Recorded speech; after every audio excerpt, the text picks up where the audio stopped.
Fala pessoal, meu nome é André Filho, sejam bem-vindos a mais um vídeo do meu canal.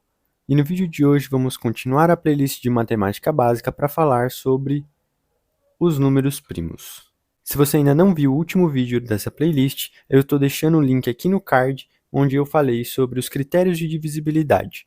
Partindo para o conteúdo de hoje, eu trouxe aqui os divisores de alguns números. Se você não lembra da definição e de como encontrar os divisores de algum número, eu estou deixando aqui nos cards também o vídeo onde eu falei sobre os múltiplos e divisores, que vai ser um conteúdo importante para o vídeo de hoje.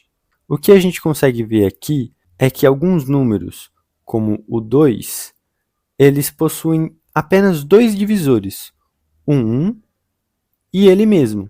Isso, além de acontecer com o 2, também acontece com o 3, que só tem 1 e o próprio 3 como divisor. Também acontece com o 5, que tem o 1 e o próprio 5 como divisores.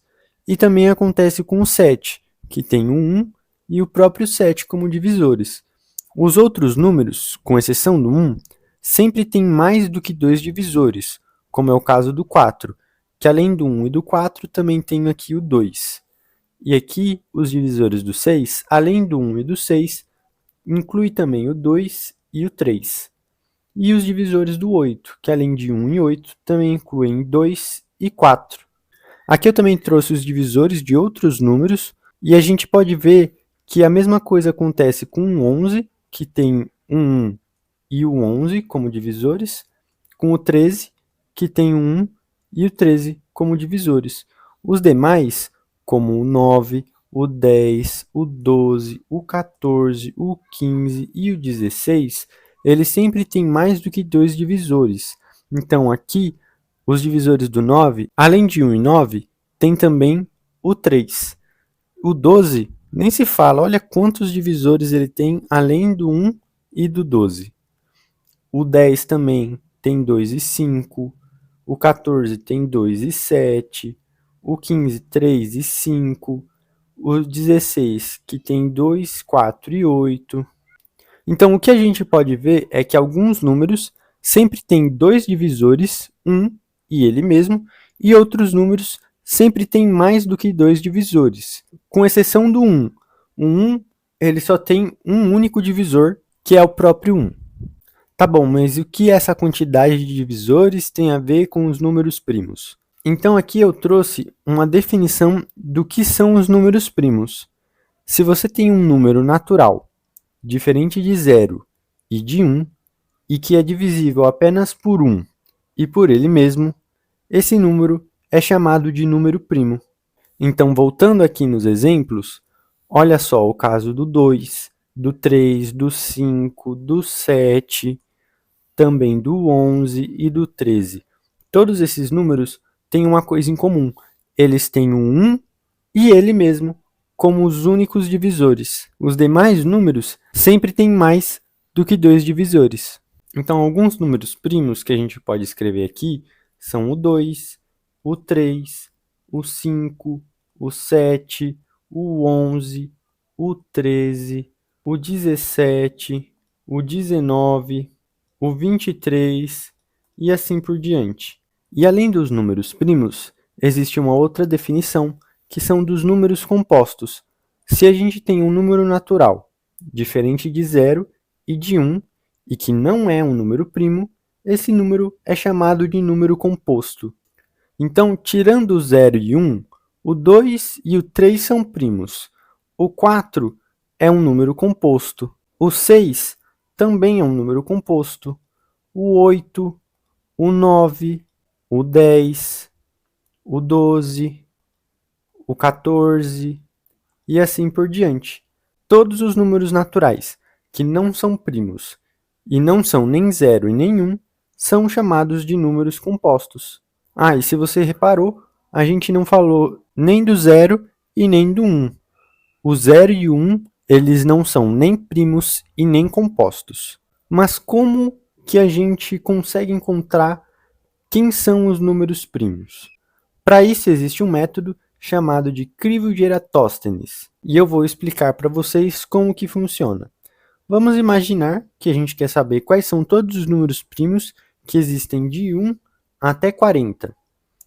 O que a gente vai fazer é excluir o número 1, pois sabemos que ele não é primo. Aí a gente circula o 2, que é um número primo, e começa a excluir dessa lista todos os números que são múltiplos de 2. Então, quem é múltiplo de 2 aqui? O 4, então ele não é primo. O 6, então ele também não entra. O 8, o 10, e assim por diante, indo de 2 em 2, a gente vai excluindo todos os múltiplos de 2.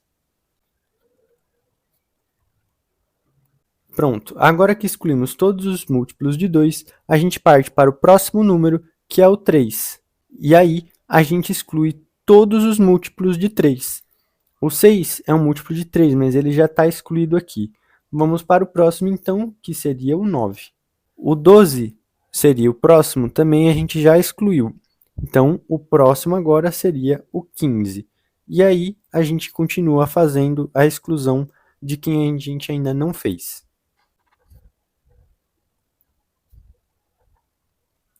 Pronto, excluímos todos os múltiplos de 3. Agora a gente parte para o próximo número que não está excluído, que é o 5. E só falta aqui excluir o 25 e o 35. Sabemos pelo critério de divisibilidade do 5 que os múltiplos de 5 sempre são terminados em 0 ou 5. Como todos os que estão terminados em 0 já foram excluídos, só faltou o 25 e o 35 nessa lista. Partindo para o próximo, agora temos o 7. Podemos contar de 7 em 7 dentro dessa lista para a gente excluir os múltiplos de 7. 1, 2, 3, 4, 5, 6, 7. O 14 já excluímos. Vamos continuar. 1, 2, 3, 4, 5, 6, 7. O 21 também já excluímos. 1, 2, 3, 4, 5, 6, 7. O 28 também já foi excluído. 1, 2, 3, 4, 5, 6, 7. O 35 também.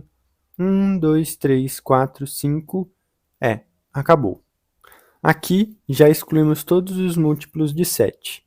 Agora nós vamos para o próximo, que é o 11. E os múltiplos de 11 aqui seriam o 22 e o 33, que já foram excluídos. Então, podemos partir para o próximo, que é o 13. Os múltiplos de 13 seriam o 26 e o 39, que já foram excluídos.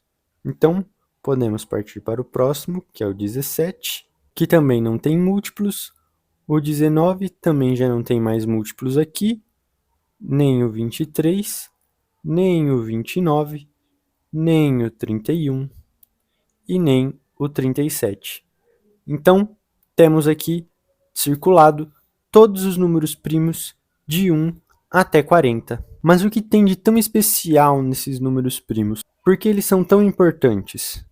Um dos motivos é por conta dessa propriedade aqui, que é a decomposição de números em fatores primos. Todo número composto pode ser escrito como produto de números primos, e essa decomposição em fatores primos é única, exceto pela ordem.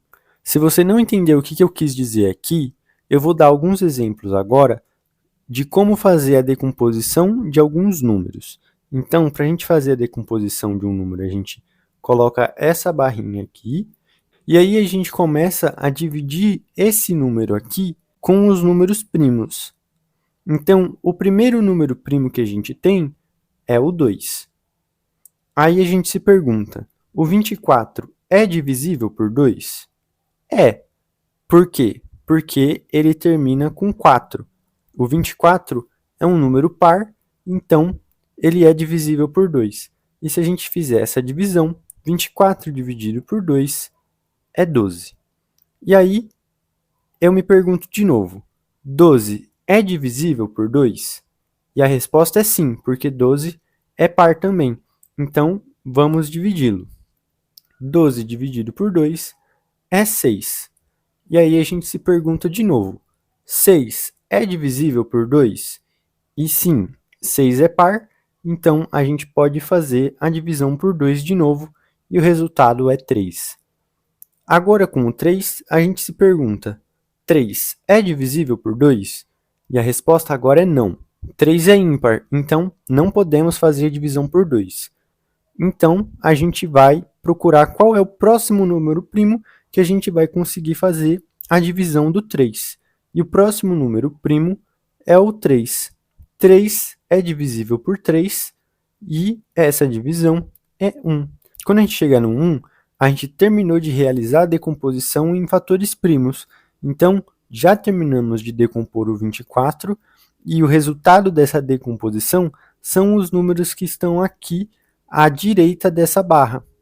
Se a gente faz a multiplicação de 2 com 2, vai dar 4. Quando a gente multiplica 4 por 2, o resultado é 8. E se a gente multiplicar o 8 por 3, o resultado é o 24. Isso significa que a gente pode expressar o 24 como a multiplicação de 2 vezes 2 vezes 2, que é a mesma coisa de 2 elevado ao cubo, vezes 3, que é esse 3 aqui.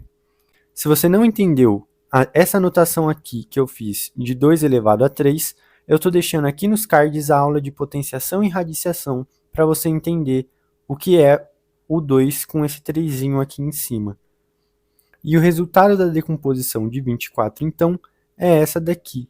24 é igual a 2 ao cubo vezes 3. Vamos fazer agora com o 72. Eu sugiro que você pause o vídeo e tente fazer sozinho para ver se você conseguiu entender como que faz a decomposição. Fez? Vamos conferir a sua resposta. Aqui a gente começa se perguntando: 72 é divisível por 2, que é o primeiro número primo? E a resposta é sim, 72 é par. Então, vamos fazer a divisão aqui, e 72 dividido por 2 é 36. 36 também é divisível por 2, então vamos continuar aqui e vamos chegar em 18. 18 também é par e podemos continuar a divisão por 2, chegando agora aqui no 9. 9 já não é mais divisível por 2 e o próximo número primo é 3. Então, vamos fazer a divisão por 3 e 9 dividido por 3 é 3. O 3 é divisível por 3. Se fizermos aqui a divisão, vamos finalmente chegar no 1 e pronto, terminamos a decomposição do 72. 72, então, é igual a 2 elevado ao cubo, porque temos aqui 3 repetições do 2, vezes 3 elevado ao quadrado, porque repetimos aqui o 3 duas vezes.